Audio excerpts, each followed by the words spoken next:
you're haunted by the mere fact that you're a piece of shit. Yeah. Every fucking day. And people who don't think that, you're fucking lying to yourself. You are fucking lying. So every day of my life, I'm haunted by my father, the kids that bullied me, my own insecurities. All these things were just roosting in the back of my head.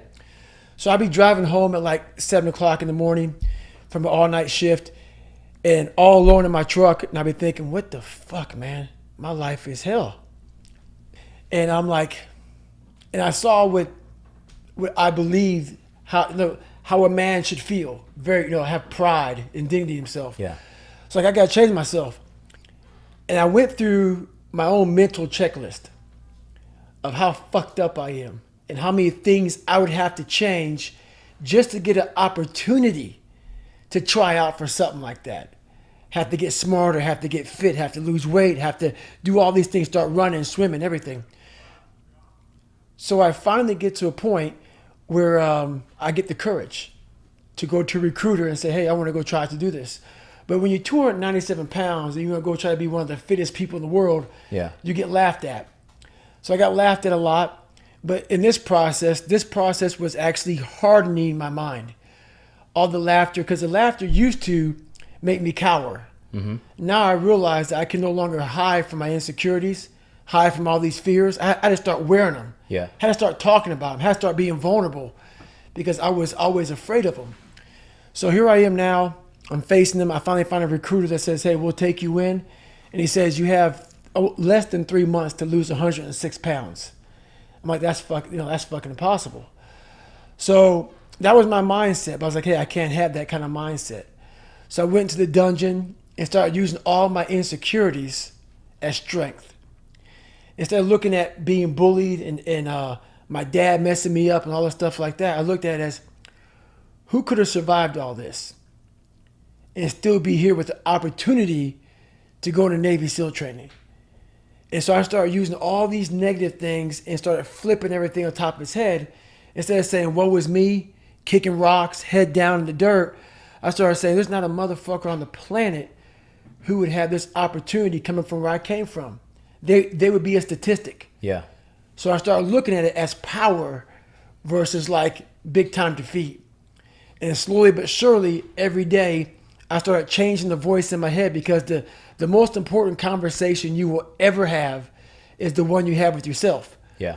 So I slowly started changing that internal dialogue in my head. And there wasn't no fucking like teacher. There was no shrink. There was no mom saying, hey, David, you can do it. No, it was fucking me. And that was where the power came from. The power came from, no one's helping me. No one's coming back to fucking save me. No one's coming back to pull me to the finish line. This is on you. So I saw a lot of power in the fact that if I change this around, I did this. I changed this around. Yeah. So that's where it all started happening. Was that your defining moment? It was. Like that part right there where you had to lose all that weight. That part is my defining moment, but the big time defining moment. So I had about two of them. The second one was in my third Navy SEAL Hell Week. So I'm the only person in the history of Navy SEAL training to go through 3 Hell Weeks in 1 year. Can you explain a little bit what Hell Week is? Because I heard it on your audiobook a lot. Yeah, and it just sounds like a painful moment that very few people are able to handle it. It is a very long, painful moment. So I don't know what week it is, but for me, it was my 3rd week. Mm-hmm. And sometimes it's your 3rd, 4th, or 5th week in Navy SEAL training. Navy SEAL training is 6 months long.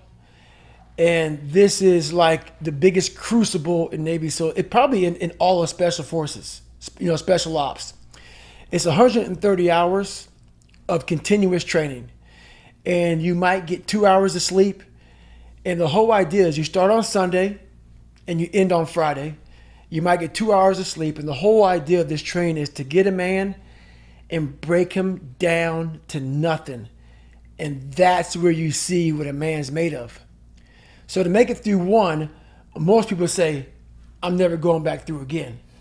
So I was fortunate. God blessed me. So I started looking at these failures as blessings. Because with all these failures and all these bullies and all these being abused and my learning disabilities and stuttering and everything I had in my life, they are really gifts. Yeah. They're fucking gifts. And it's not some psychological babble bullshit that I'm using to say, oh no, my life wasn't that bad. No, my life fucking sucked.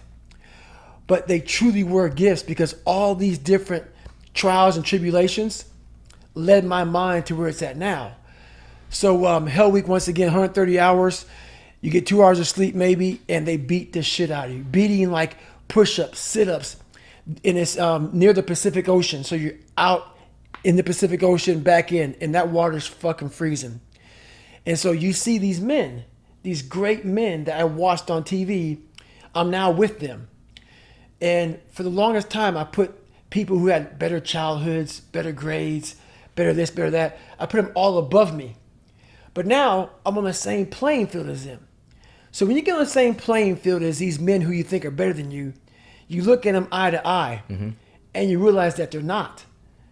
So once again, I'm starting to do all this live autopsy shit, like saying, God, man, you were mind fucking yourself your whole life, thinking that this person came from a nicer house, better education, better mom, better dad, and they're better than you. It's not the case. You have this in you. You may have to dig a little deeper to find it. You know, their family may have started them off a lot better than you, but it's there. Yeah. It's there. So I started really realizing how powerful the mind was in that third Hell Week.